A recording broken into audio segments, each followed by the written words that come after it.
Hi, everyone. Thank you so much for coming. It's so nice to have like a nice crowd here. Does this one work? Okay, there Yeah. we go. Yes, thank you so much for coming to Meet Jew, Antisemitism, Authentic Representation, and Jewish Identity in Hollywood. And just watching those clips we put together is a reminder of really why I think both of us are so fired up for the work that we're doing, and I think the work that we feel like you're doing with us, because just thank you so much for coming out to support us today. And this is a really historic event at Sundance. To our knowledge, there's never been a panel on Jewish representation before. So congratulate yourself for being part of something historic.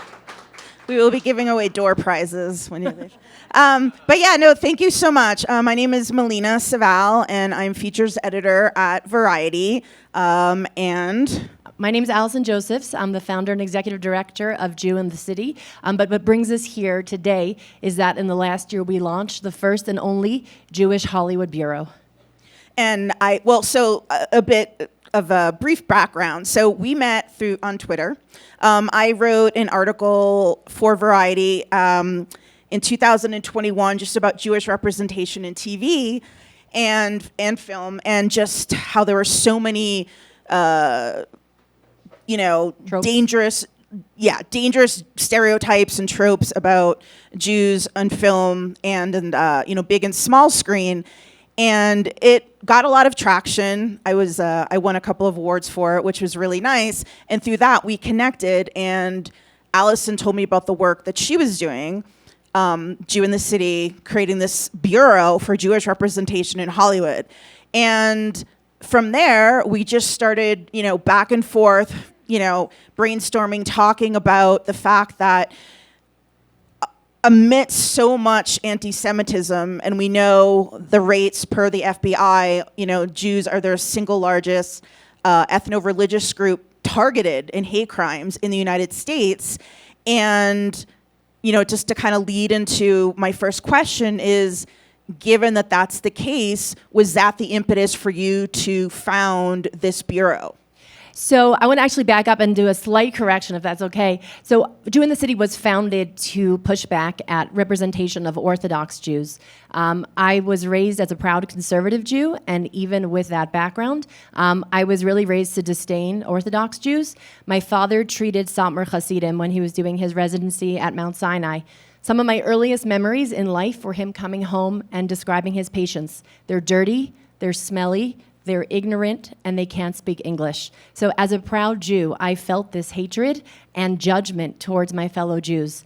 And just to give you a little more of a background about how I got to where I am today, because growing up, becoming Orthodox would have been pretty much crazy. When I was 8 years old, a father in my school had a mental breakdown. He killed both of his children and himself. And when I came into school on a cold December morning in 1988, I found out about this horrible tragedy in my community. And it started to lead me to asking questions about my own life and my own existence and what would happen when this was all over. And while my parents are people who knew how to be successful in this world, in their marriage, in their kindness, in saving money, when I asked them about my purpose in life, they drew a blank. And so I spent the next 7 years taking advice from everyone else, which was nobody knows, don't think about it. And I attempted that. And I would have off and on insomnia and minor panic attacks every time I remembered the fact that I didn't know why I existed or what would happen whenever my life ended.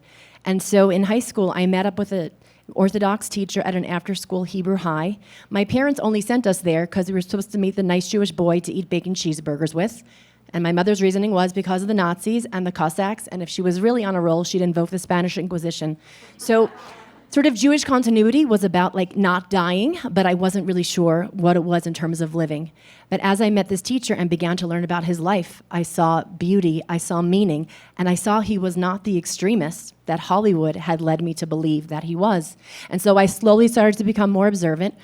Everyone in my world thought that I was becoming like that initial woman that said, we don't listen to music anymore because we're so awful and insufferable. And my family actually ended up joining me. And where we landed was just a life where we enjoy the world, we eat great food, we take great vacations, and we live a life of meaning and joy and pride in our tradition. And I had not seen that on the screen ever. So that was what motivated me to start Jew in the City. As social media was getting invented, in 2005, I was interviewed by a journalist from Spain The woman was working on a story in Brooklyn, noticing all these Jews around, and she hadn't really seen any in Spain because of, the Inquisition. And so she posted on Craigslist, super inconvenient. And so she posted on Craigslist to see if an Orthodox woman would do an interview. And from the moment she walked into our apartment, and it was like decorated in a funky way, and I came out, dressed, stylishly, and I wasn't dirty or ignorant, everything that she believed an Orthodox Jewish woman to be began to melt away. And I felt like there's something so bad about our branding, and I wanted to do something to correct it. And as I was trying to come up with an idea, I saw this thing called YouTube was starting to come out. And I was a child, while I was having very dark thoughts, I was also thinking that my name should be in lights or I should be on a screen somewhere. And I did go through childhood expecting to just be discovered by an agent. I don't know why, that was kind of deranged. I guess I came to the right place for that. But so I was not discovered, but on YouTube you could broadcast yourself. And so there was an opportunity now for me to tell my story. So that's how Jew in the City began. But I'll tell you, I was increasingly frustrated because I was noticing depictions of other marginalized groups were getting better. I was noticing that the black character was the most academic in his family or the best swimmer in his family. I was noticing a Muslim character, like on Jack Ryan, was part of the group fighting the bad guys, and then he would stop and pray and have a spiritual moment with his prayer. He wasn't escaping Islam. He was having a positive experience with it. And I thought to myself, what is going on? Because on Netflix, it was unorthodox in my unorthodox life, and it was, which unorthodox are we talking about now? So once Malina wrote her article, I reached out to her. I couldn't believe this. Variety features editor wrote back to me, and I said, what should we do? And I think you were kind of feeling frustrated, yeah, everyone will read it, and no one will do anything. Yeah. There's a lot of things going on. I mean, the war in Gaza, so May 2021, okay, was happening. And at that moment, not that I didn't feel a sense of frustration prior to that, I have a background, I've written movies for Touchstone and Disney right when I finished film school after I got my MFA. And at that point, the scripts that I was writing, I write pretty close to the bone, and a lot of my characters were, I had a script about a Jewish family in Boston during the 1986 World Series. Everybody loved the script, it found a place, but then I was told by the producers that I had to change the family and make them Irish Catholic. Now, I'm from Boston, and it was not a stretch for me to imagine what that was like, by proxy, I grew up in a very Irish Catholic kind of community, even though I come from, I'm Russian Jewish, Ukrainian Jewish, very identified. But I could do that, and I thought nothing of it. I was a lot younger, too, and I was starting out, and I thought this is what one needs to do to fit in this business, right? So I have to, subvert my own identity, and I created this story about an Irish Catholic family. What's really ridiculous looking back is I remember really what I didn't even change the characters. All I did was change the names. So it was I think there was a character named Mushki, she became Mackenzie, and so, it was instead of a shul, a synagogue, they were at, this church that I knew very well in downtown Boston. Actually, it was in Southie. It was easy to do, but, looking back, it was even they weren't even checking if these were legitimate, Irish, customs or family or whatever. They just wanted to make sure there was no Jew anywhere in the script, that all the characters had Irish Catholic names, that there was a priest instead of a rabbi. So I was already frustrated for, many, many years. Would this happen today? I don't know, but then, the war, I've been a journalist, an entertainment journalist for a long time, and I'd been at Variety. I've been there about 9.5 years. And it was during this last war in Gaza where I noticed I would be posting things on Twitter, Facebook, what have you, or even saying things, I'm a proud Zionist, I've lived in Israel, I love Israel. And I would even say things like, let there be, I hope there's peace, and, two-state solution, and things that are in no way, shape, or form racist. And I noticed other people with whom I worked and that I knew posting things that were so vitriolically anti-Semitic. And then I also had somebody that I knew through work turn to me and basically tell me that, Jews controlled Hollywood, I controlled Hollywood. Why was I feeling bad if people were, saying things to me that were anti-Semitic. I should keep a stiff upper lip. I have so much. We control everything. And it was after that I realized no one else, like even my friends weren't standing up for me. People that I worked with weren't standing up for me. And also I noticed a lot of other people trying to define for me what anti-Semitism was. They were telling me how I should feel, what I should feel, and why, telling me that Jews control Hollywood and telling me that, Hitler should have finished me off. That must have felt bad, but it's not that big a deal. Like, stiff upper lip, like we have so much. And that's kind of what, finally, I just was like, look, I'm an entertainment journalist. I have something to say. Look at, the representation of Jews across the board. Even like that scene where we don't listen to pop music, we don't go to movies. I mean, that's that's kind of like the deeply embedded trope, the poison that millions of people are seeing. And if they have no other exposure, this is what they're going to believe. So I decided, let's channel this, and I wrote that. And that was kind of the start of me writing more and more stuff, I think, and just saying, look, I'm going to write about this Israeli TV show, and I'm going to write about, Jews, Jewish characters, in film that are always played by non-Jews. And that's when you and I really connected. So what you don't realize is that I didn't know about Hollywood bureaus as a dynamic. Yeah. You knew it because you're part of this world. I had been using social media, trying to create relationships with reporters, and only having minimal success, to be honest. The truth is that clip that you saw earlier, that nurse's scene where he's not going to take a dead goyim bone, first of all, like, learn how to use Yiddish correctly. It should be goyish, but whatever. And this was done by Jews, by the way. Secondly, and more importantly, that's not Jewish law. And the thing is that, like, we've got some strange laws, I'm not going to lie, but that's not one of them. We use the best medicine to save our lives. And so you have this show where the premise of this nurse's show that was in Canada and was licensed by NBC during the pandemic was the boy plays basketball instead of going to services. Because God is vengeful and punishing, he gets his leg run over by a car. I mean, like, that's just really dark stuff. And then in the hospital bed, when they discover that it's going to be a bone graft from a non-Jew, they want to make sure that those guys with the weird, curls by their head don't like Arabs or women.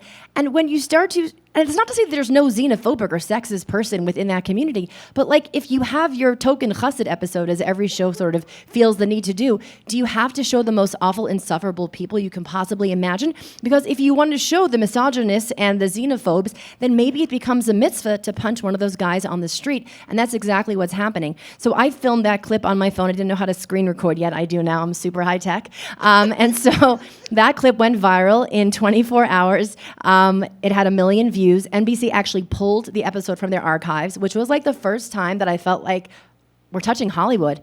The original producers apologized, which was awesome. And we felt like something's really moving. So we decided we wanted to keep this momentum going, and we printed out life-size cutout chassids from like every NBC show that they've ever done. And they all look really ridiculous. And the thing about a cutout is that it's two-dimensional. And so we went to 30 Rock with signs that said, stop depicting us two-dimensionally, meet an Orthodox Jew before you depict one. It was the middle of COVID. We certainly did not want to be Orthodox Jews gathering in large numbers. We know how Mayor de Blasio felt about that and told everyone, singling out our community. And by the way, there are problematic things, and also maybe it's not the best thing to, again, incite sort of hatred on one particular group. We put on our masks, don't put words in my mouth. And so that was sort of another exciting moment, and got a little bit of coverage, but still, we were limited. And I kept seeing the coverage get worse and worse. Malina wrote this article. I said to her, what do we do? And she said to me in passing, Sue Obeidi writes great things for the Muslim community. And I'm like, who's this Sue Obeidi? I Google her, and my jaw hits the ground, because I see that the Muslim community has organized this thing called Muslim Pack Hollywood Bureau, and they have relationships with every single studio, and they are consulting, and they are putting Muslim writers in the room for authentic depictions and whole characters. And I'm like, what the heck? I thought we run Hollywood. What do the Muslims know that the Jews do not? Yeah. And so, and I mean, the thing is, like, I've known Sue for a long time, and I've published a lot of her op-eds in Variety. She's actually got a MPAC is doing an event tonight that I'm going to stop by. An amazing person, and honestly, she was giving me more support than a lot of people within the Jewish community, which, naturally. So But, the thing, what was interesting is when she started, there was absolutely nothing. There was no Muslim representation at all in Hollywood. And she's built up everything from, steering committees at various studios, heads of DEI committees, writers groups where they, they take these writers and they put them in workshops and get them on staff at in various writers' rooms, TV shows, all over. And I've written about it several times. I've done whatever I can to help her. And she's great. But, no but about her. She's amazing. I don't know. I guess anecdotally, when within the Jewish community, if you try to do that, for example, I was telling you about, I have a very good friend who's a member of the DGA, the Directors Guild. He's a filmmaker. He actually had a film here at Sundance that did really well. And he went to the DGA and he's like, look, I don't want special treatment, but I would love to have a steering committee here where, Jewish directors can kind of talk about what's going on and their feelings and whatever. And they laughed in his face and said, that's not appropriate. You guys have enough power. This was coming from the DGA. So he got nowhere there and he's continuing to work. He also told me a really interesting story about he had a couple of friends that wanted to direct some episodes of some TV shows, and they were told outright, we think you're the best for this, we really wish we could hire you, but as white Jewish, one was a woman, as a white Jewish woman and as a white Jewish man, you are not a minority. And so then he, of course, said, we're going a little out of order, but then, we talked about, he was like, but I'm not white, and he tried to join, the Middle Eastern committee, and they said he wasn't eligible. So it's, consistently just really difficult to even get anyone to validate the fact that Jews are statistically, if nothing else, the math, a cultural minority in the United States. Even if it's true, nobody will believe us. And if they do believe us, they just don't care. So I want to dig into some of the misconceptions about sort of Jews vis-a-vis race and privilege that, we hear often. I want to just add one last piece to my anecdote about the story. I only thought the Muslim community had organized the Hollywood Bureau, and I was half in awe and 70% very jealous. And I did the math wrong on purpose to show you I was very jealous because I've been working my tuchus off to try to make a change. So I went onto Instagram to tell our fans someone to do this for the Jews. And I tried to tag MPAC Hollywood Bureau, and I accidentally tagged NAACP Hollywood Bureau. And I'm like, wait 1 second, the black community has this too? So at this point, the light bulb goes off, and I go to Google, and I Google Asian Hollywood Bureau, and I discover CAPE, C-A-P-E. They all have 4 letters. We're J-I-T-C. And I thought, screw it, I'm going to found a Hollywood Bureau now for the Jews. So that's how it got started. But yes, let's dig in now to what we've had. And I wrote about you for Variety, so that was cool. Me. And nobody else was doing it, I really, it's, God, one, as a journalist, still needs to put up such a fight to convince people that Jews are a minority and they need representation. So why don't we cue our slideshow right now to some of the conversations we're having with these DEI groups at the various studios, because since we launched in March, we've met pretty much every television studio, and we've been approaching them to try to reframe how they see the the Jewish community. So the first thing that I want to note is that Jews, although we are never categorized like this, we are actually an indigenous people. Now, an experience that Malina and I share, and sort of something that I kind of publicized in the last year, and I never really had thought about it before, is that my lived experience is that people have treated me like I'm brown. Now, I know you're seeing me as sort of the lightest I am all year. It is winter. There is no sunlight around here in Park City, but the minute my skin gets any sunlight, I have been mistaken for Hispanic, Middle Eastern, Sephardic, and Mizrahi Jews. Always assumed that I am one of them. When I was growing up, I was asked regularly, why are you so dark? What are you? Did your mother eat too much chocolate when she was pregnant with you? And so that was just what life was about. My sisters were fairer with lighter hair and skin. We used to joke that they would have been spared by the Nazis, and I wouldn't have. I mean, just like fun Jewish humor growing up. Who gets saved by the Nazis first? So I'm definitely not a minority people. No persecution at all.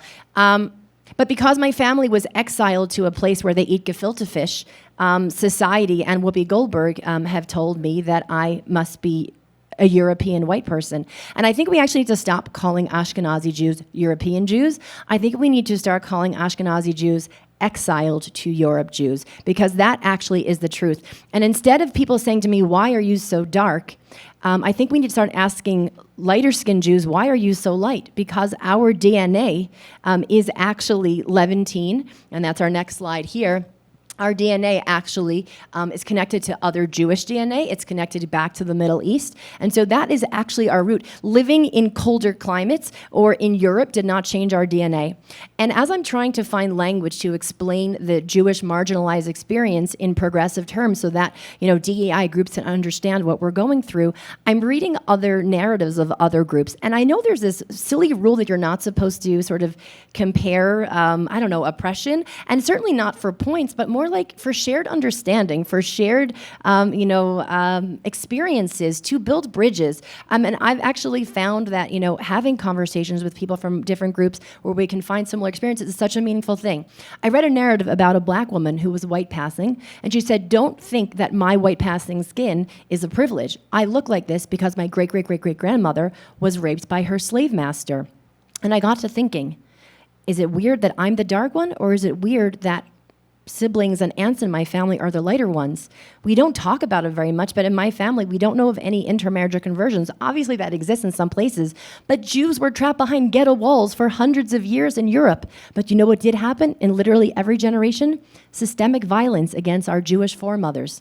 And so we do not talk about this framework ever, but there's something that we're bringing into the conversation, that if you see a more European-looking Jew, it could be that you are carrying the DNA of your foremother's oppressor.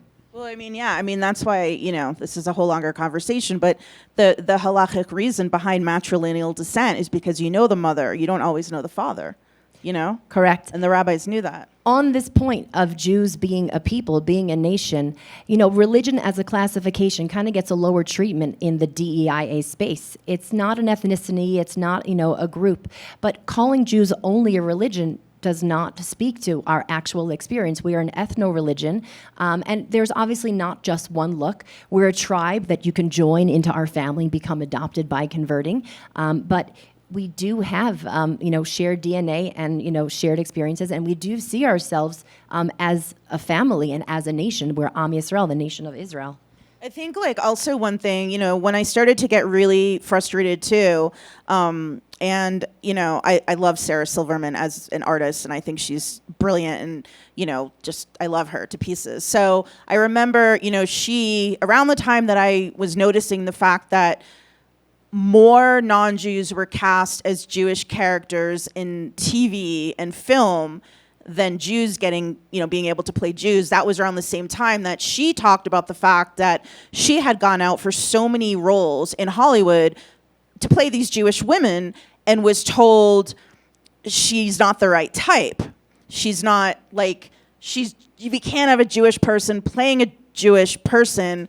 What they wanted was someone kind of frail and vulnerable. They wanted, I don't know, it was just, I forget exactly the roles, but she was talking about how many roles that she had missed out on because she was Jewish and she wasn't able to play a Jew. They didn't want a Jew to play a Jew. Some of it was financing. For whatever reason, they just thought it was too Jewish. And then I started noticing it, really everywhere. From the Goldbergs to obviously, Marvelous Mrs. Maisel. But even, today, The Fabelmans is obviously, Steven Spielberg is one of the greatest film directors of our time. Cinematically, collectively, we owe him so much. He's done so much for the Shoah Foundation. He's an incredible person. But in The Fabelmans, when we talk about representation on film, it just took me out of the film because, Paul Dano and Michelle Williams are not Jewish, playing these Jewish individuals as his parents. And I knew Leah Adler because she owned the Milky Way restaurant in LA. I don't know if anyone's been there. And yes, Michelle Williams has a short pixie cut. You know, they have the same haircut. Physically, they kind of look the same. But see, that's the problem.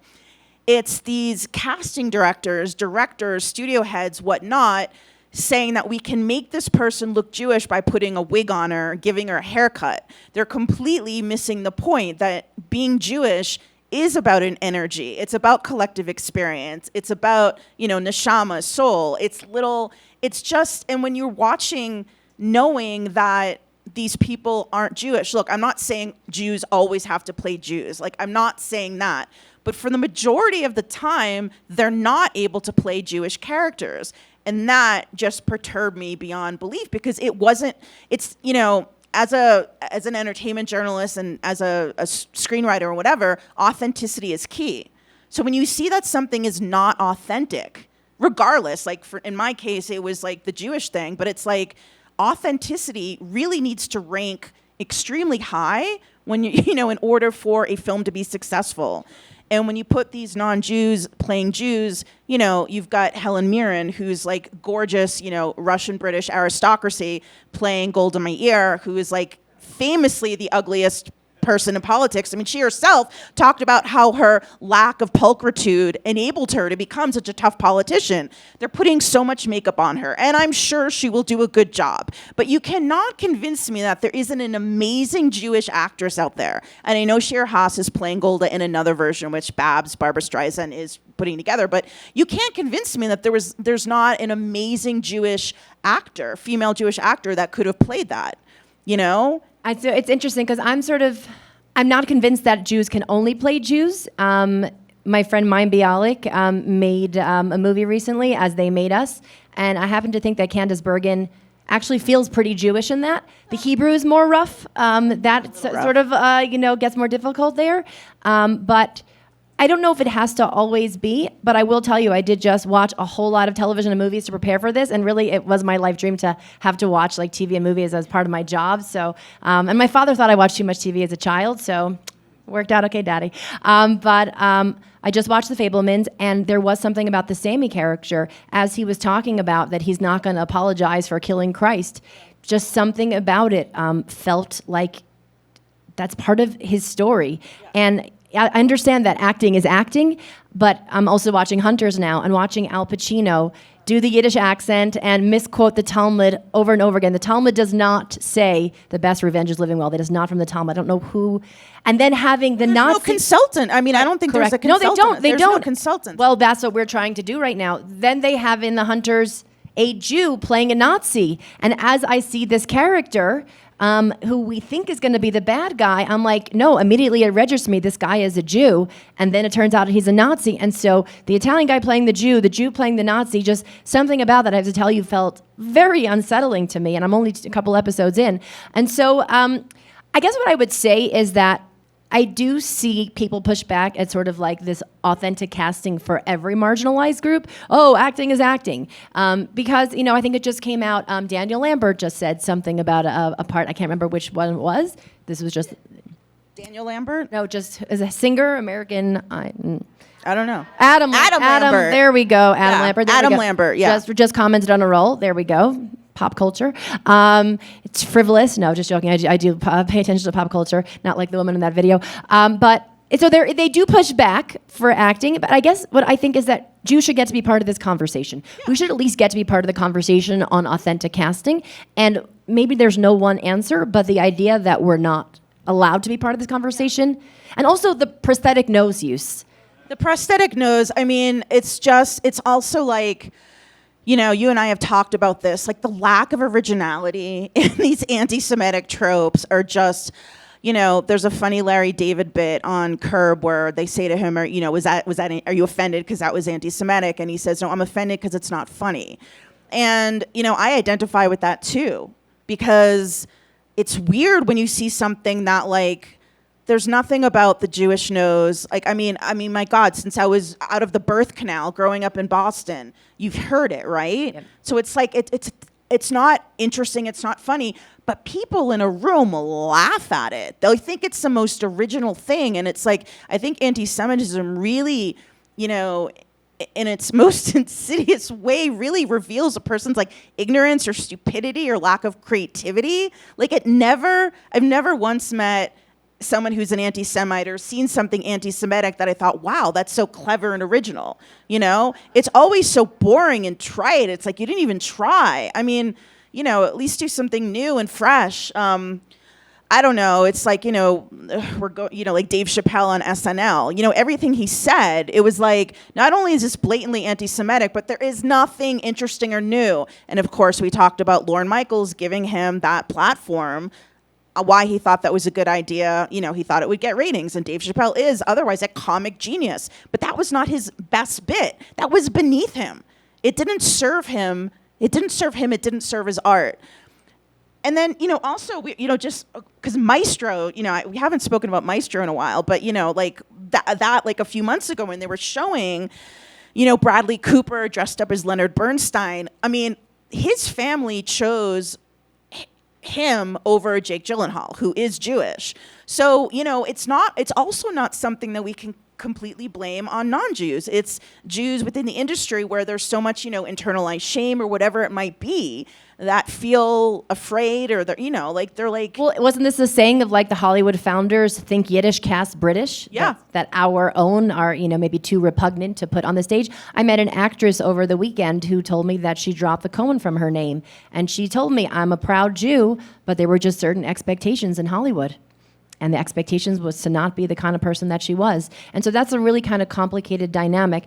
Here, this slide is not about noses, but the noses trope entered Western art about 1,000 years ago. It was used as the large hook nose to make Jews look more evil. But the noses coupled with the pointy hats that the Church Council of 1267 forced Jews to wear to stick out and look different is where witches came from. And then, of course, the large nose hook person, small and counting money, was the trope that led to goblins. So Jews being sort of the inspiration for some of these really evil creatures are so embedded in our culture, as well as horns. Horns came to Western art from a mistranslation of the Old Testament. When Moses saw God, it was translated as horns as opposed to rays of light.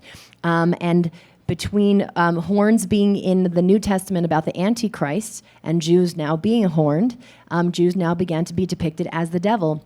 If you look at some recent artwork from Netflix on Bernie Madoff, they literally put horns and pointy ears and a red background on a Jew. Now, this is a very bad guy. I'm not defending Madoff in any way. Personally, we were talking about this, like I can't actually go deep into it for legal reasons, but my family was personally affected by Bernie Madoff. So we know this is a terrible, sick human being. That said, I'll let you take the horn sting because it's a difficult one, you know? Yeah, I mean, I think it's like these tropes somehow are still popping up in modern day progressive media. They didn't need them to make. He was evil enough on his own. Yeah. And so you didn't have to sort of be so on the nose. And one of our fans sent it to us, and as a person of faith, anti-Semitism is not supposed to make sense. It's supposed to be a spiritual disease. And so to see it popping up still in this day, not only from Nazis, but also in circles where they practice inclusion, diversity. The mottos are to understand marginalized groups. And sometimes these things are done by Jews themselves. So this is really complicated stuff to unpack. But we have to talk about it if it's going to get better. Kind of what internalized, hatred or sort of shame exists within the Jewish community, and kind of how do we deal with that? How do we turn that shame and that hiding into pride? Because I think the thing about being Jewish is that we do have the ability to pass, many of us, and what does that look like to be a Jew more in hiding? Do Jews hide their religion by becoming conversos back in Spain? Do they hide in attics like in Nazi Germany? Or do they hide in modern day America with hair straightening and nose jobs and changing their last name and never saying it out loud and never wearing Jewish, clothing or, accessories that people would know who they are? And, as we see other marginalized groups leaning into their culture, their ethnicity, we're kind of waiting for that to happen for the Jewish community. And it's, it's like personally, it's really uncomfortable and awkward, and, you feel othered a lot of the times where, you're at maybe an editorial meeting sharing ideas about, things to write about in next week's issue, or you're talking about, I'm working on like a novel and I'm working on a script and whatnot. And like when you're, bandying about ideas for these Jewish characters, and it's like, you can tell like the people around you almost, the sense is that you don't really, as a Jew, have a right to really express your Jewishness in this vein because you already have so much, and there's really no need for anything more Jewish anywhere on screen and film, like we take up too much space kind of,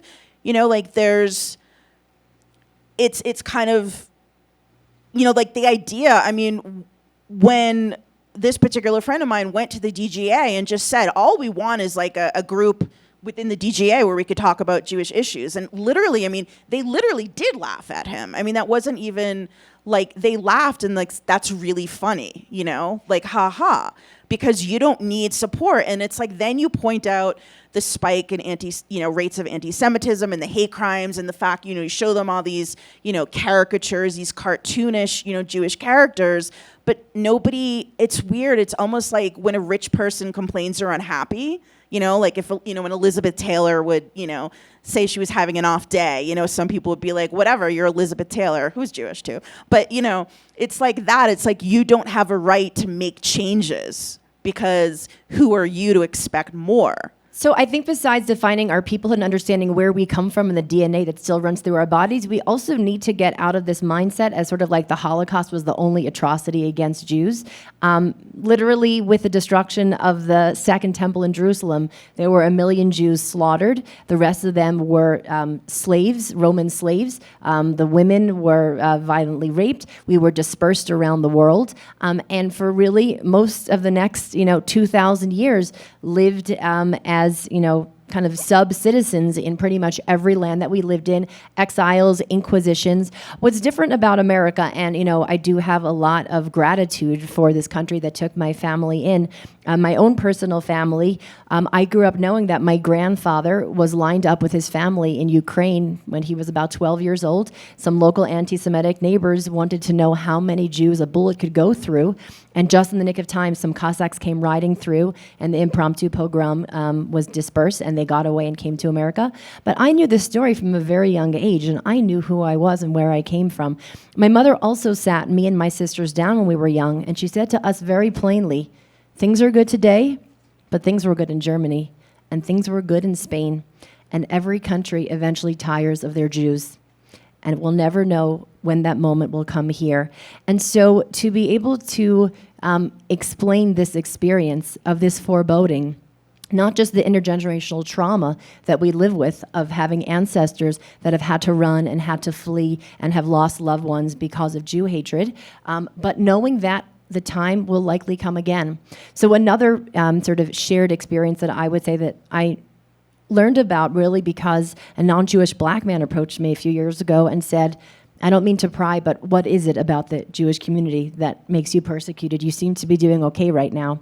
And I thought about it, and I thought back to this story about my mother sitting us down to tell us that we may not be safe one day. I started to ask other friends, did you get such a talk? Did you get such a talk? Many of them did as well. And then I went back to one of our texts, one of our sources, the Haggadah, the national story of the Jewish people that we read during the Passover Seder. And there, right smack in the middle of it, it says, in every generation, our enemies rise up to destroy us, Vahisha Amda. So we basically have a story. We have a talk. We have a talk that we give to our children. The black community has familiarized the world at large with a talk they give their sons, and that's really good because it helps us empathize and understand what that experience is like. But the Jewish experience is something different, where Jewish parents sit their children down at least once a year to let them know while they're chomping on matzah somebody will come up again in this generation to attempt to destroy us. And so that's not a white privileged Christian experience. That's a very different experience. But coming to this country, there was actually systemic racism against Jews. My other grandfather, who lived here longer, faced segregation at a pool. He told me he went to a pool that said no blacks, no dogs, no Jews allowed. So besides, the death that, almost got one grandfather, I knew from the other side that my grandfather wasn't allowed in certain spaces. I knew that my father grew up and the Catholic school boys at St. Vincent's would beat the Jewish kids up. And I said to him one day, you guys didn't dress identifiably Jewish. How did they know? He said, either you went to St. Vincent's or you were a Jew. And so they knew which kids didn't go. And whenever we'd walk by, especially worse on Easter, we got beaten up very badly. It's interesting because I remember also hearing my grandparents and my parents saying, everyone hates Jews.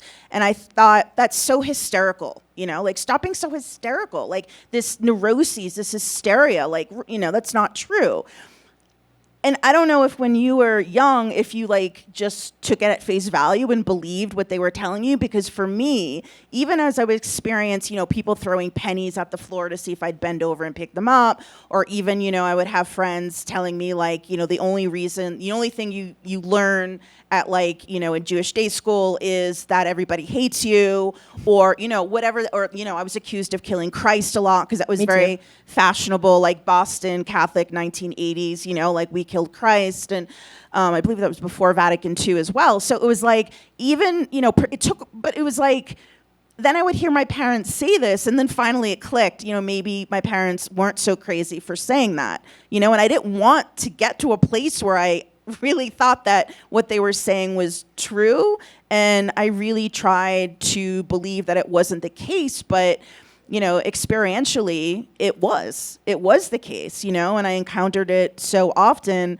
And you and I are always talking my so in the Boston area, and growing up, sure, there were country clubs that you couldn't go to, but my mom as well, in the 50s, when they still had segregate, we call them bubblers, but water fountains, my mom and her sisters were very dark, and my grandfather, all of whom were from a town in Ukraine called Alexandria, they were sent to use the other water fountain. I mean, they were segregated. They did not, the white privilege of which people speak for Jews is not the reality for most Jews, at least that grew up, the baby boomer generation and even today.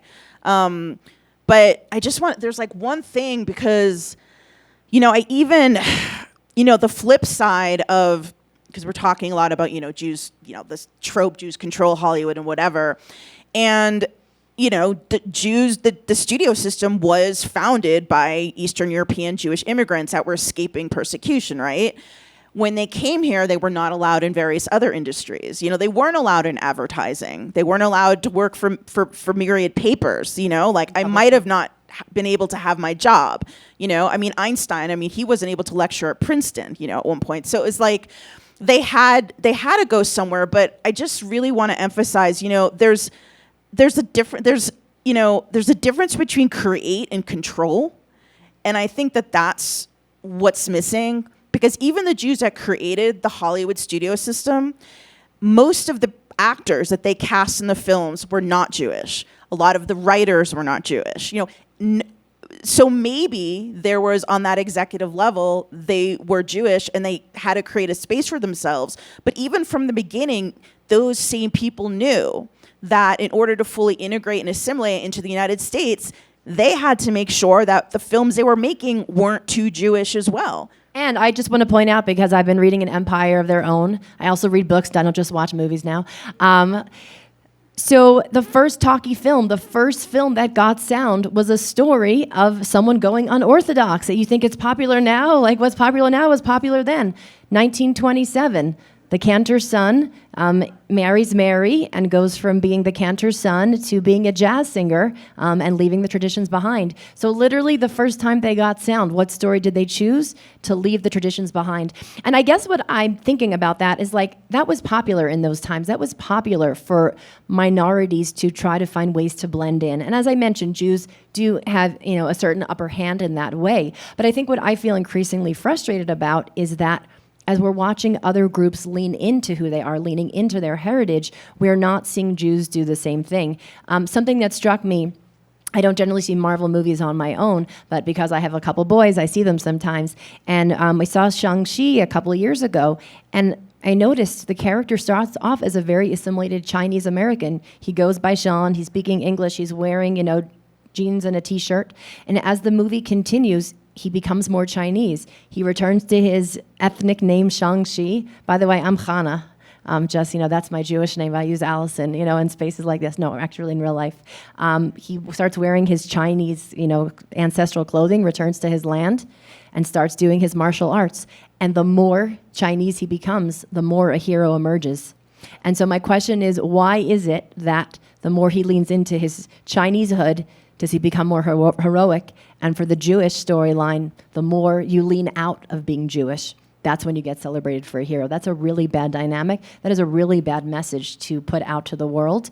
And so much so that I know a woman in real life who, after these shows were coming out on Netflix, a woman at a Trader Joe's working at the cash register recognized she was Orthodox. And she said, I've been watching Netflix, and I just want to say, I'm so sorry for what you have to go through, and I really wish I could help you out. And the woman was like, what? I love my life.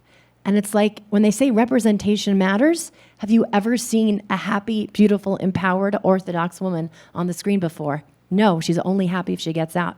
So we're going to be changing this, Malina. Yeah, I mean, and obviously, people don't know the differences between, in unorthodox, they don't know the difference between, the Satmar sect or the Lubavitcher sect or the Breslov sect. I mean, they don't, so Orthodox Jews as a whole are just lumped together as a collective sum. And I mean, we briefly talked about it before, but we need to have consultants on these projects, just like there's a consultant for every other film dealing with any other ethnic minority. There needs to be a consultant because, the payas, even in, they're, waxy and cheap, you know? And even in, I think it was in Unorthodox, because they filmed it in and around Berlin, they couldn't get their hands on Borsalino hats, I think. So they were trying to sub in with a different kind of hat that maybe a lot of other people wouldn't know the difference, but I certainly noticed the difference. You would notice the difference. And there you are, you're stripping away a level of authenticity, Well, how about in The Calling that recently came out on Peacock, they inserted fake Yiddish into the script. Now, I want you to just imagine, this is not a very hard exercise, picture that for a Hispanic character, an Asian character. Picture them subbing in a fake Spanish or Asian language. It would be unheard of. Billy Crystal did that for Mr. Saturday Night on Broadway, and it made my skin crawl because this is a person who knows Yiddish. He had this whole shtick thing, and it was this whole song where it was made up Yiddish. And look, Yiddish in and of itself is such a fun, interesting, funny language. Why would you even deprive the scene or the act from the authentic language? It will make your act better. I mean, Curb, I love Curb. I think it's one of the funniest things in last season, and I was able to write about this too. There was Yiddish across the board. We can thank Ilan Gold for that because he was playing this character. He was an exec at Hulu, for a development exec. And he comes in and he says, Larry, we're going to talk tachlis, at one of their meetings. And Larry's like, I like that. Let's put it in. So the whole last season, there's so much Yiddish. And why it works and why it's funny, because it actually is Yiddish. And then you have John Hamm, who's this Goisha god, trying to say, schwitzing, I think, or whatever it was. He's verklempt, and it's so cute and it's so good. If you have something that's really beautiful and funny and interesting on its own, then why would you put in a fake substitute? That never works in films regardless. So I spoke to a writer-director who said that he thinks there's this mentality, we mock ourselves before they do, that we're sort of so used to being made fun of for, what we believe and what we do, that if we just get the joke in first, then we can kind of beat them to it. And I think we really have to increase Jewish pride, and that we have to know more about who we are. We have to learn to see the beauty in our traditions, and that pride can, stem from within.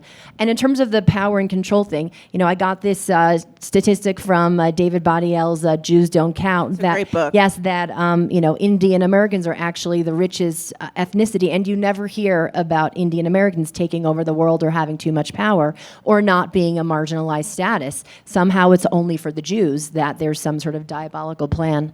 Chelsea Handler had I love Chelsea Handler too. She had something really cute the other day. Even if the assumption is that Jews do control Hollywood, and again, I think we should definitely talk about the fact that we don't have numbers. We have anytime you read an article or you have someone say Jews control Hollywood, but let's be proud of it. There's no evidence. There's no evidentiary support of that even being true. Even in all of the articles, or say, well, this is just a guesstimate based on the number of Jews in the world. I mean, there's no numbers. If you're going to say Jews control anything, if you're going to say anybody controls anything, then you need to go around and you need to do a Pew study. You need to go do you have to find out who is Jewish, who considers themselves Jewish. Because another thing is there's plenty of people running around, in any industry with the last name Greenberg that haven't been Jewish for generations, right. That they're not Jewish. But what Chelsea said, she was look, and, the French control bakeries. And and it's true. It's this obsession with Jews and what they may or may not control. And trust me, as a Jew working in the entertainment business, I wish I had control over anything in my life. My theory is nobody has control over everything, over anything. We're all just surrendering ourselves to whatever higher power is up there, because my life is a disaster half the time. But it's the idea that Jews control, it's so senseless. And I just feel we need to crunch some numbers, because as a journalist, facts are really important. And I'm even so sick of when people even try to turn it around. There's a rabbi, and then there's this other journalist writing about, this is why Jews should be proud of what we've built and made in Hollywood. And sure, there are things of which, Jews made and we should be proud of, but it's just still inaccurate. There's no statistical analysis proving, that Jews control anything to do with Hollywood. Especially you have to redefine what is Hollywood, because it obviously extends beyond the boundaries of LA. Filming going on in Eastern Europe, filming going on in Vancouver, in Northern Ontario, in Georgia, wherever the film tax credits might be, all over Massachusetts. The majority of people working on all of these projects are not Jewish. So I can tell you that I'm meeting more TV writers these days, and a lot of them are telling me they're finding themselves as the only Jew in the room. And because cultural diversity training does not include Jews, when people make comments like this movie is going to enrich the Jews, there's nobody around to do anything. If they try to report it to HR, there's no ramifications for that type of comment. There's also a second piece to this, which is what about accommodating Jews who care to observe more? There are only a handful of observant Jews in Hollywood, and there's this obsession with telling stories about religious Jews, and yet it's about us and without us. And so if we want to tell these stories of religious Jews in Hollywood, which there are so many people obsessed with doing that, you need to make accommodations for holidays, for Shabbat, for kosher food, to allow Jews to be able to have the ability to, get these jobs. And I know people who are observant in the industry have first faced persecution for their Jewish observance, but they're still not considered a marginalized, checkbox. And so if there's a spot left in a writer's room, but it has to go to the diversity candidate, they both get to experience the persecution for their way of life as a minority group, and also don't get the ability to be counted as diverse. They register as white. And so that's a really rough place to be persecuted and also kind of not get whatever credit you get for being persecuted. It's pretty much the worst of both worlds. Yeah, because you have non-Jews, and sometimes in my own experience, I've had so many people that aren't Jewish telling me what anti-Semitism is.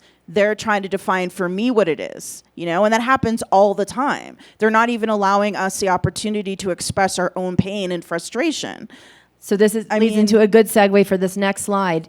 We did this pop-up called Meet a Jew in the City, Make a Friend after the Jersey City shooting and the Muncie stabbing a couple of years ago because, there have been ongoing attacks on Orthodox and Hasidic Jews in Brooklyn in the last several years. And it's really not even being reported in the news unless someone dies. Just kind of like, getting a brick in your face or like getting jumped by a gang. It's not really newsworthy because it's just kind of like what life looks like now if you dress visibly Jewish in, a large urban city in 2023. And that's really terrifying. As someone that grew up not dressing identifiably Jewish and now does and has a husband and sons who wear yarmulkes and who has daughters who wear long skirts like me, in the last year, both of my daughters were called kike and Jew on the street. So when I say to these groups that our representation matters and there are real life ramifications of wearing our Jewishness publicly, of going to kosher stores and Jewish schools and synagogues, there are real targets on this back. We did this pop-up in Harlem to try to build some bridges and share some coffee and rugelach, and we got beautiful feedback, and it was really so heartwarming because the truth is that after this Muncie stabbing in the middle of Hanukkah and machete attack at a private home, I was just like, we're going under the beds now. We're going to go into full hiding because that's really kind of in my DNA. That's what Jews do. And we did the opposite. We went out to the street and we met people, and it was lovely. But there was one comment. There was one woman that came by, and I need to just share this now. She saw a woman in our group who was Hasidic, a black woman, and she said, when I look at you, I think you're in real estate. And the Hasidic woman said, I don't even own my own apartment. I'm a renter. And so I, tried to engage in the conversation. And I said, just like, the black community doesn't want to be judged by the way they look, so too, we don't want to be judged by the way we look. And she said, well, just a second there, you chose to dress this way. And so, what I tried to explain at that point was that, yes, if there's a Nazi checkpoint and, you can't be black or Jewish, we probably have an advantage at that point that we could maybe be more passing. And so in that way, there is an advantage that there is more passability. However... Even the Nazis killed Mischlings, you know what I mean? If you weren't fully Jewish, then right. You just kind of went down. For sure, but the question is, can you identify that on the street? And I think that's something that Whoopi Goldberg spoke to, that it's not a race, that it's just a religion. So the thing is that, our way of life, dressing this way and going to our kosher stores and synagogues and yeshivas, this is our life. And if we stop doing this, we lose our way. We start to disappear. And so it's really nothing short of victim shaming to say, you chose to dress like that. You didn't have to choose to dress so Jewish.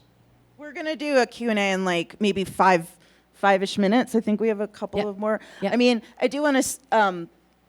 what's the next... The next slide. We're almost there. We're almost at the end. This may be the end. But I did, we were... One thing that I was thinking about, I haven't seen You People yet, which is with Jonah Hill.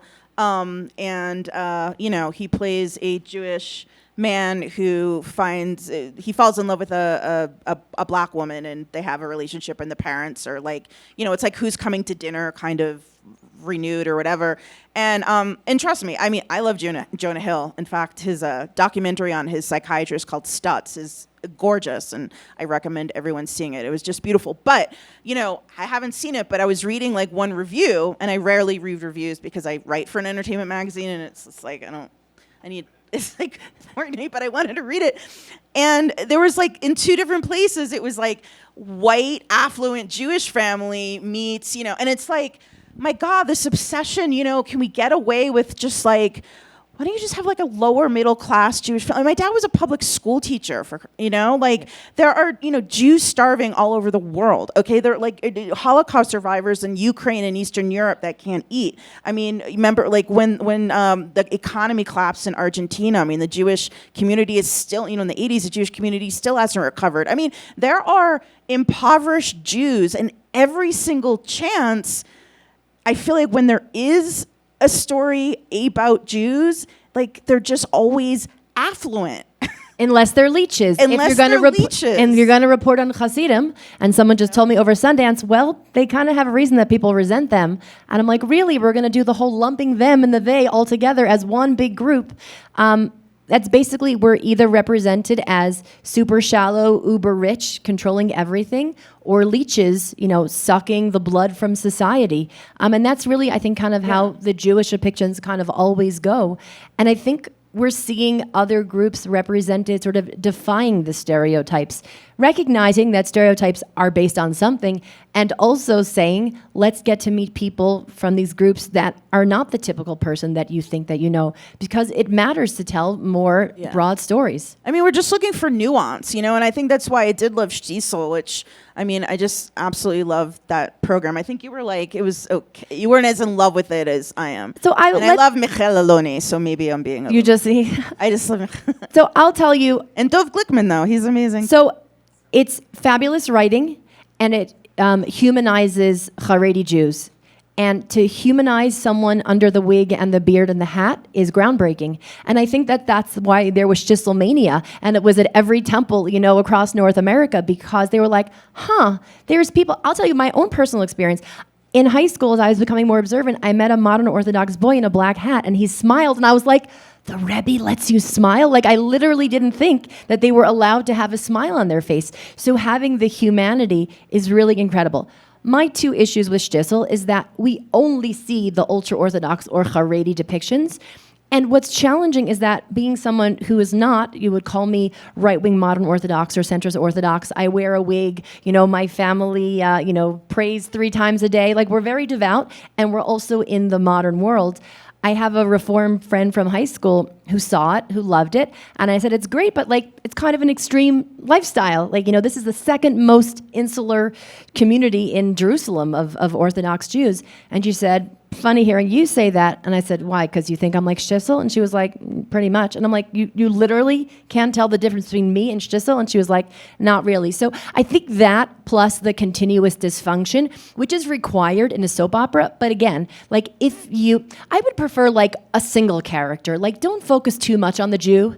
I mean, that neighborhood, it is very insular. And I think that, maybe there could have been I think there's a few scenes where you see, because, in Israel, that's the great thing about Israel. It is a true melting pot, and you have people of all stripes and solids, walking around. But at least there was nuance to it. At least, for sure. And by the third season, I actually loved there was a push and pull going on where you saw sort of more of the old guard. There was a principal that hit a child in school, and then you saw sort of the more modern ultra-Orthodox people saying, you can't do that, that's not how people are behaving now. And those kind of conversations, I can tell you, are happening right now in real life. And so to be able to see more of the old ways being phased out because a new generation is learning more about mental health and demanding better standards, for me, that was wonderful to see that type of nuance. And that's exactly what I'm looking for. And I would say if I had to sum up what my dream in this whole plan is that I think your average Jewish depiction is insufferable.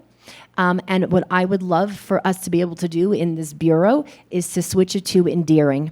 Because an endearing character is not a perfect character. They're still human. They still have foibles. But an endearing character is someone you'd want to have a coffee with, and someone that you wouldn't want to punch, and someone you wouldn't want to expel. And an insufferable person maybe kind of deserves to have a brick thrown in their face, just occasionally. And I think that's really the change that we need to see. And I think there needs to be us, standing up for ourselves and explaining why we deserve to be part of these conversations. I think we need to challenge both Jewish and non-Jewish content creators. And I've had some of these conversations with people that are putting some of this garbage out who are Jewish, who tell me they are proud Jews, who tell me they're against anti-Semitism. And it's kind of a rough thing to say, but you're kind of part of the problem. And so we have to be ready to have these uncomfortable conversations. I think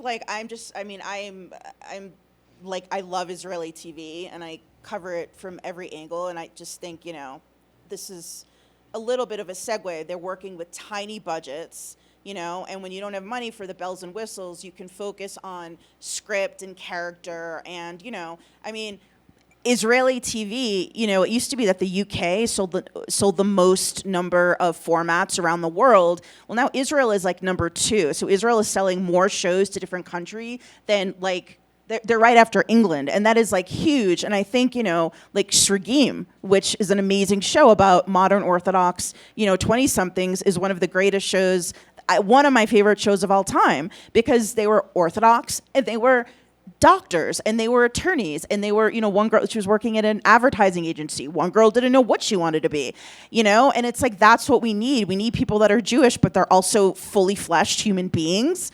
They're not caricatures. And I think the only place I've really seen it done well, has been in Israeli TV. And by the way, Israel also has the diversity of sort of races and ethnicities because you have Ethiopian characters and Mizrahi and Sephardic characters. And that's another thing that we've come to see. Our bureau originally launched as an Orthodox Hollywood bureau because we mistakenly thought that, hey, there's Jews in Hollywood. If they want to tell better stories, they can do it. And once we put out our official launch, we started hearing from Jews from across the spectrum in the entertainment world telling us we feel powerless. We don't know how to stop these tropes. We don't know how to get more diverse characters into storylines. And so at that point, we realized that we sort of have three buckets that we're tackling at this bureau, trying to decrease the anti-Semitic tropes that are so pervasive. There was just an episode of Law & Order Organized Crime where the Jewish character punished his enemy by dipping him in molten gold. Because, Jews love money so much. We love to play in it and swim in it and, pour it over our enemies. What the actual, so... it's not realistic. It's right. We use molten lead, not gold, duh. Everybody. Right. So... we want to, increase the diversity of sort of Jewish experiences and cultures and ethnicities because we are more than just Ashkenazi Jews, and the Ashkenazi Jewish experience is not only a white experience or not even maybe white passing, but not white. And then we want to deal with this idea of, the evil religious Jew, the insufferable extremist, or the one that only gets praised when they have the courage to leave. Should we ask a few questions? Yeah, let's see. And got a lot of questions. Oh my gosh. You want to pick the first one and then Yeah. Presentation. Thank you. Tell us more about what the Hollywood Bureau does, how many people are involved in fundraising, in coordinating with LA groups such as Stand With Us, the Simon Wiesenfeld Center. How is this effort being pursued? Yeah, great question. So how is the Hollywood Bureau sort of operating? So we are now a staff of two, me and a volunteer.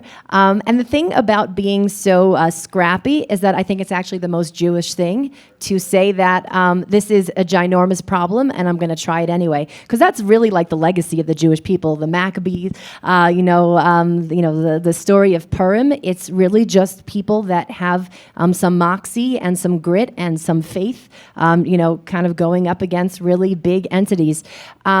So what we're starting off with was, meeting all the studios in the TV space, and now Sundance is kind of our introduction to meeting the film world.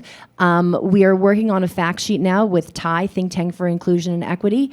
Before we got there, they had 15 different fact sheets for different marginalized groups. They did not have a Jewish one. So because we are on the scene now, we are now building a Jewish one with them. We're about to launch an impact study with one of the leading academic groups because we have not signed on the dotted line yet. I can't announce which one, but it's one of the leading academic entertainment groups. What we'll do is we'll measure characters in depth. What we expect to see is a lot of tropes throughout all the different characters I mentioned. And then they put the content in front of viewers and measure how much it makes non-Jews hate us, how much it makes us hate ourselves. And then at the end, they bring executives to their center and give over the findings. And, basically you can follow up and make sure that they are, listening to the recommendations that were given over. In terms of partnering with other organizations, there's a lot of groups that have reached out to us. We're still in the middle of raising money for, this study, so we still do need donations if anybody, is interested in supporting this work. Having hard data will be really important to say it's more of like a feeling, like I kind of feel like you're, treating my community badly, to say here are, hard examples of what's going on and how much it makes people hate Jews. And I think for all the talk of us saying like anti-Semitism is rising, what do we do?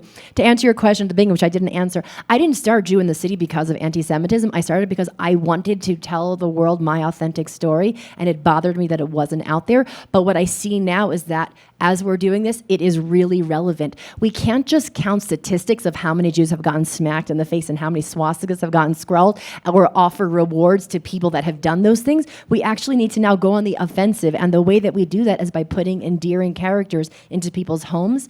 And so that's basically what we're doing. From this fact sheet that we're building, the hope is to be able to do trainings with it. The hope from there is to be able to put consultants into the room. From there to be able to put proud and knowledgeable Jews into the room. To have Hollywood in their DEIA accommodation slot accommodate Jews who want to be, fully observant in Jewishness and recognize that that's a worthwhile thing to accommodate.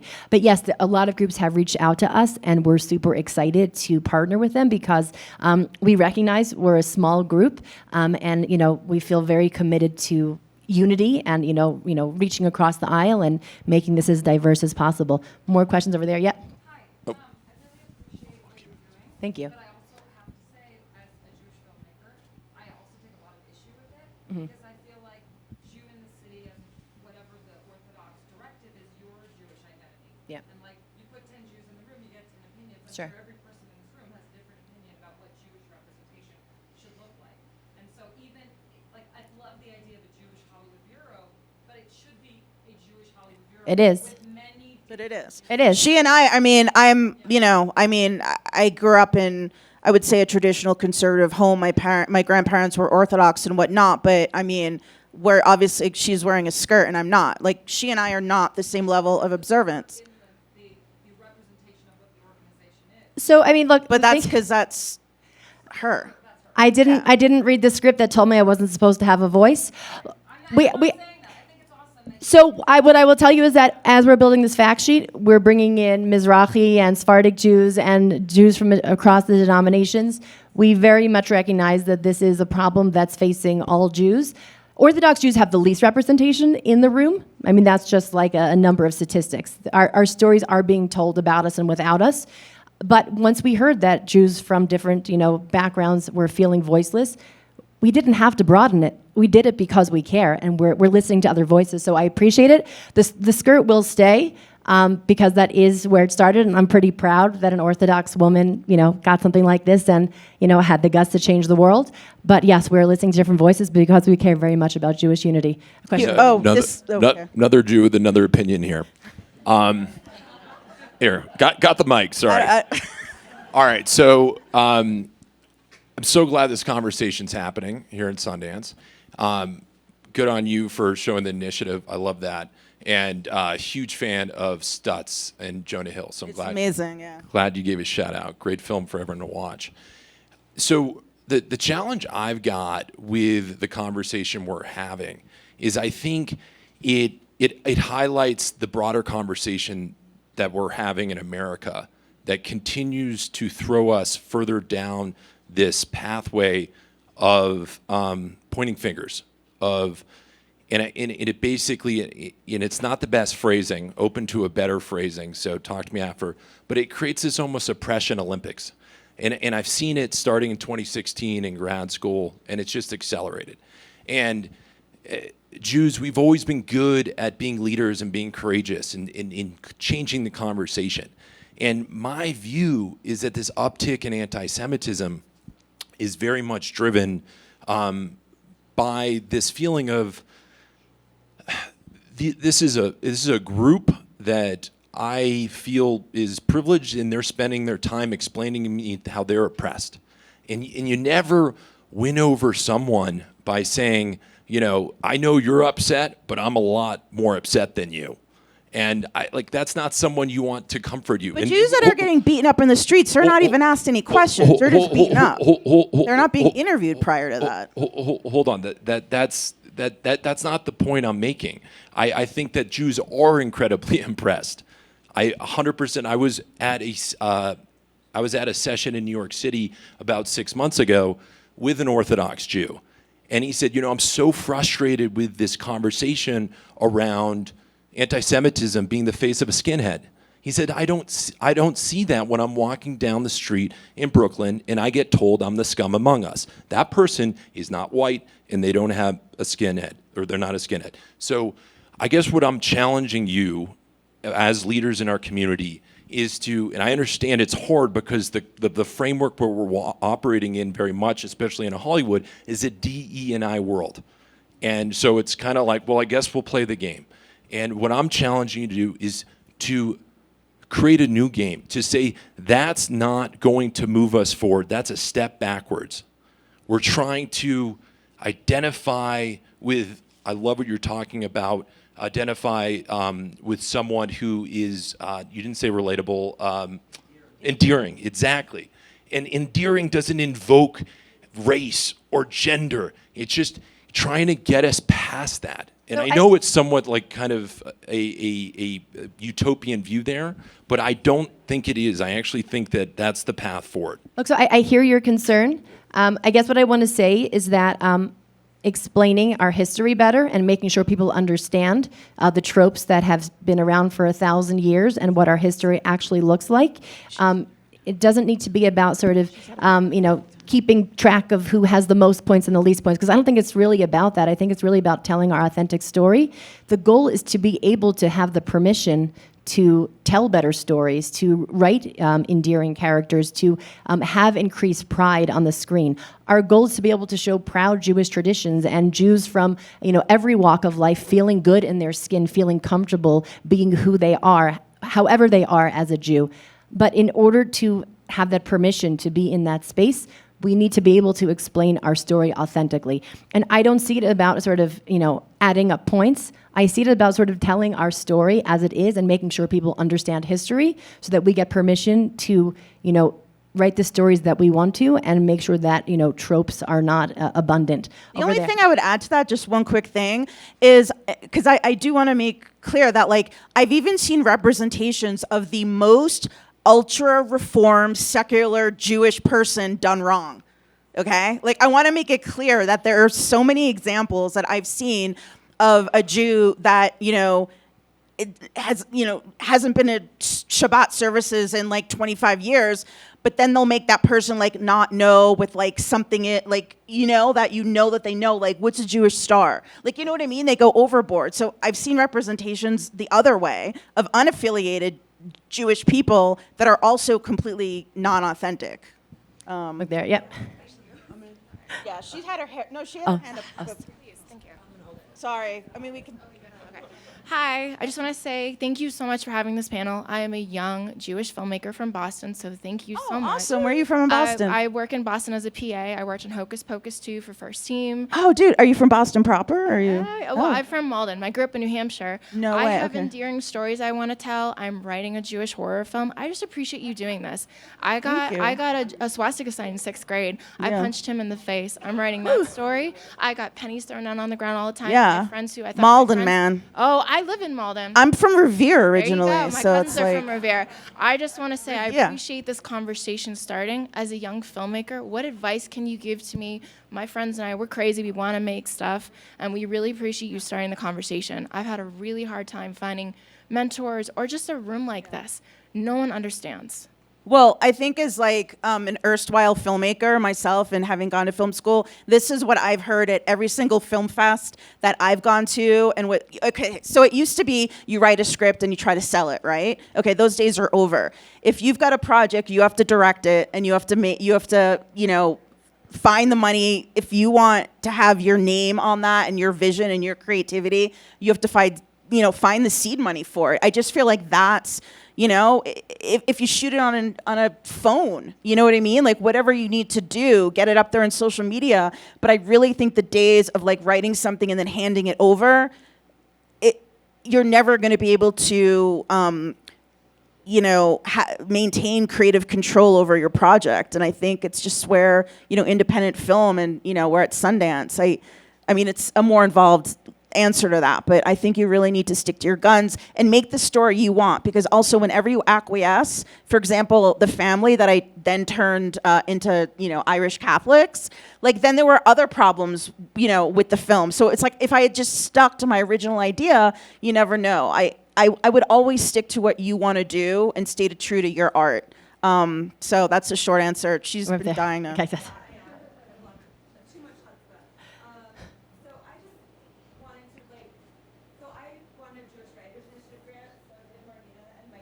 Woo!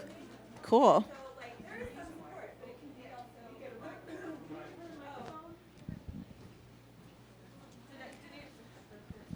I'm gonna hold it. Okay. I'm gonna hold it. Oh, I have to tell my mother that I've met people that don't think I'm loud. So yeah. Well, first of all, to any Jewish filmmakers here, there is something called the Jewish Writers Initiative. We've been given money to write Jewish stories. And so coming from that, what I was very depressed a lot during this, and I think it's really good to be in a room where as Jews we can talk about things we are scared to say around non-Jews because they do tell us a lot of things. But I think we also need to not just be talking about the way we're being portrayed. I think we need to be talking about Jewish joy, Yeah. and like as creators. And I know Marnina's in Chansi. I know you are. You're hilarious. I hope everyone here is seeing Chansi at the yes, someone else will pronounce it better than I am. So I just like want to say that as when I think this is a great talk, but when I hear that we're putting money on a study to show that we're being portrayed poorly, when we know that, what about the money to just go out there and Because they don't believe it yet. Because when I've approached the studios, they say, do you have any statistics to back that up? Well, do we need them to believe That's an Israeli Yes. show, by the way. It's done by an Israeli production Yes. company. But I'm just saying it's here and we should see it, Yeah. And, I guess it's just Everyone like, loves Henry to me, Winkler.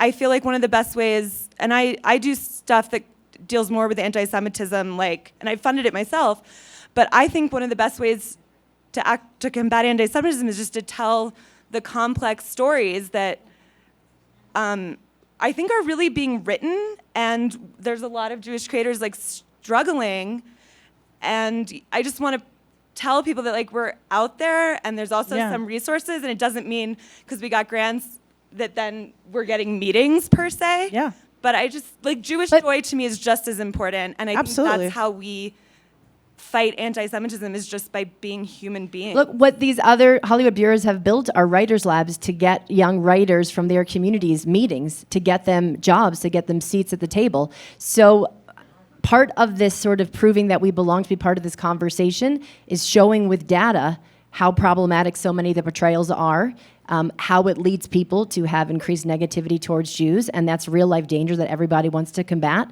And we're hoping, because other groups have really led the way, we're following in the footsteps of so many other incredible bureaus.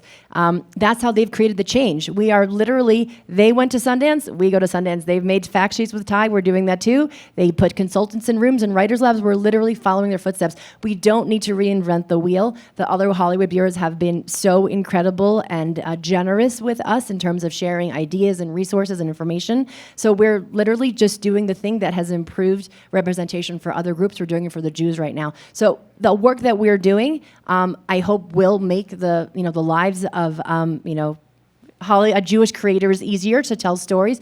I do just want to say, as an Orthodox woman, mentioning Khanchi right now, I'm a little bit sick of the story of celebrating leaving. I understand it is one narrative, but it's really, I've never seen a happy woman who's happy as she is and doesn't have to leave, and that is a frustration. I saw it. Yeah. I saw it a couple of months ago. And there's joy because she's leaving her community,